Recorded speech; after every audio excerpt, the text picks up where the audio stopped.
now is what photographers call the magic hour. I've just spotted another great shot. I'm going to try and put together a series of stitched images. I'm hoping for a really exciting shot. That's exactly what we want. I've got two lights set up and we've got this lovely wooden line. The exposure range is just too great.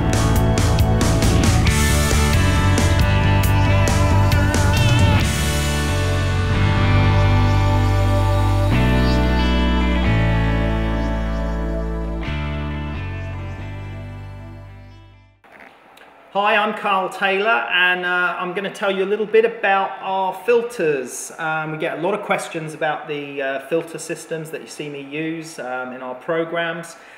Basically, it's a filter holder system with different adapter rings. And the adapter rings come in different sizes. Here I've got one that will screw onto my 16 to 35 lens. And then I've got another adapter ring here that will fit onto this 70 to 200 lens. Oh, that's the wrong one, it's that one. And basically you just collect different adapter rings to suit all the different lens diameter thread fits that you have. And then you just need one filter holder which will clip onto the front of that adapter ring. And then if you want to use it on a different lens, you can just clip it on to that lens like so.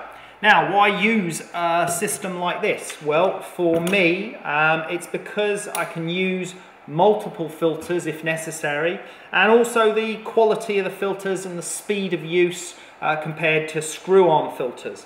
Now, with this system, I can use a graduated neutral density filter, and here it's essential that I have the slide-in adapter type system, because with a graduated neutral density filter I need to position the graduation, the neutral density part, at the right point in my image, maybe on the horizon covering the sky, to reduce the exposure at that position.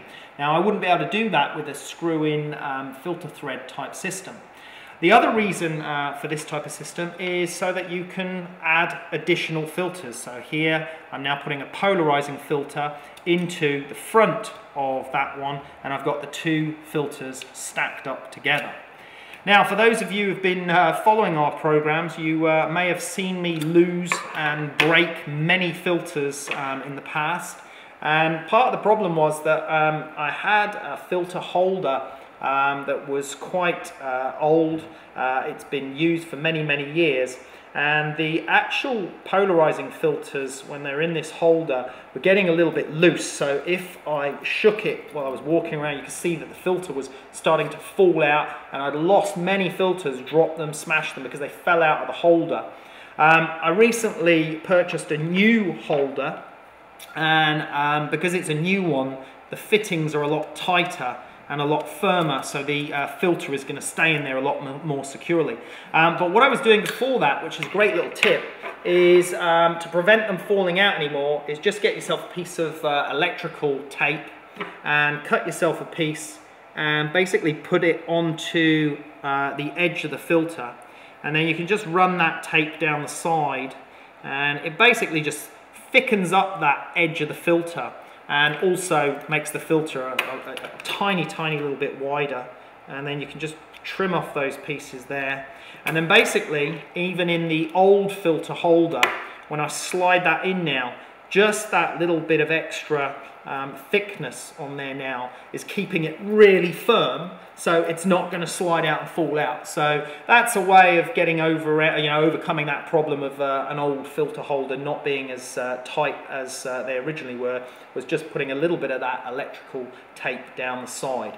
So if you want to find out more about filters and inspirational photography techniques, then do check out our website at karltaylorphotography.com, and that's Karl with a K. We'll see you soon.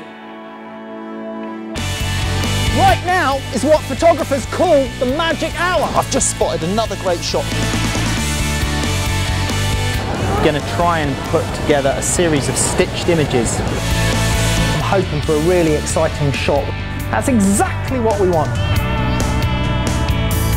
I've got two lights set up and we've got this lovely wooden line. the exposure range is just too great.